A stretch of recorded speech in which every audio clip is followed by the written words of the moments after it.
We are at the Rum and Rhythm, and whenever you have rum, music, and food, Where you going with this? what is it, Tony Harris? It's anything can happen.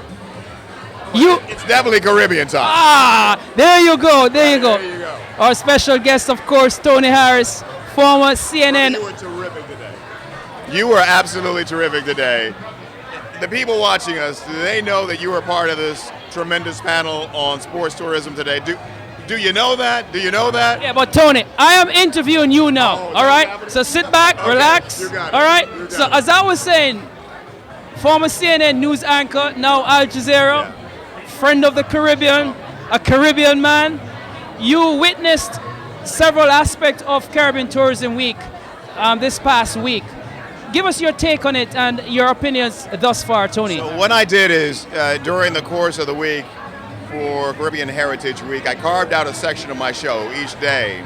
And what we tried to do is to make that section of time, about 4 minutes, available to ministers, whoever was available to talk to us about Caribbean Heritage Week and Caribbean Heritage Month. And it was terrific. We were able to get Hugh Riley on the program. We were able to get the Minister of Tourism from Antigua on as well. And we were able to put together a terrific panel at the end of the week to talk about sports tourism. It was a wonderful, and interspersed in all of that, had an opportunity to spend time to share some time with Grace Hightower, who is Robert De Niro's wife.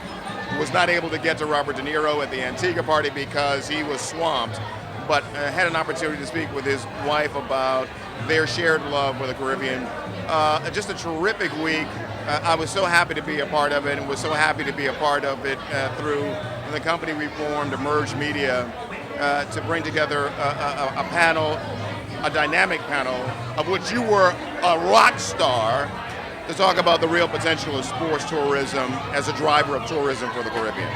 Tony Harris, as a news anchor for a major network, and having the understanding, the sensitivities of what the Caribbean market is all about, where do you see a type of partnership could evolve from this for your platform where you are? Well, what I'm hopeful of, I'll take it a step back. I was at CNN during the campaign in 2008 that led to America electing the first African-American president. And I was so turned on by the way the rest of the world was turned on to America through Barack Obama's campaign.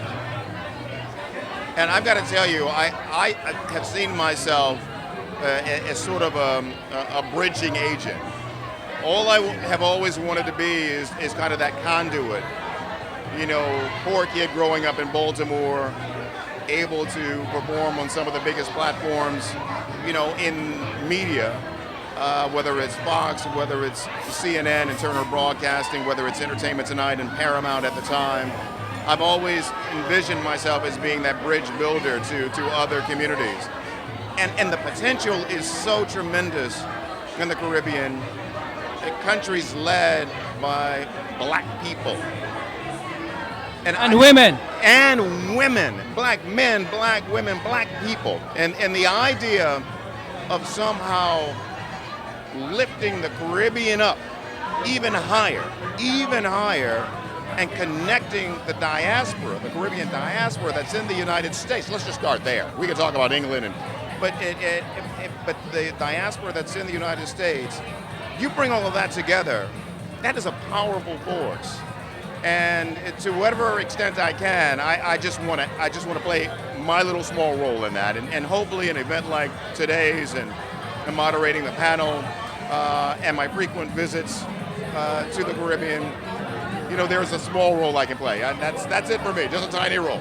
Well, I want to say on behalf of the Caribbean diaspora that we are now bestowing on you honorary citizenship of the Caribbean. We thank you for your services, and we know you'll continue to be a great ambassador on our behalf. Well, I can't tell you one final story.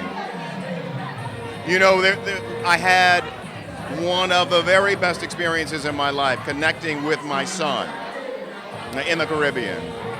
So if for no other reason that I was able to, at a difficult time for me and my family personally, I was able to get away to the Caribbean and connect with my son in a really meaningful way.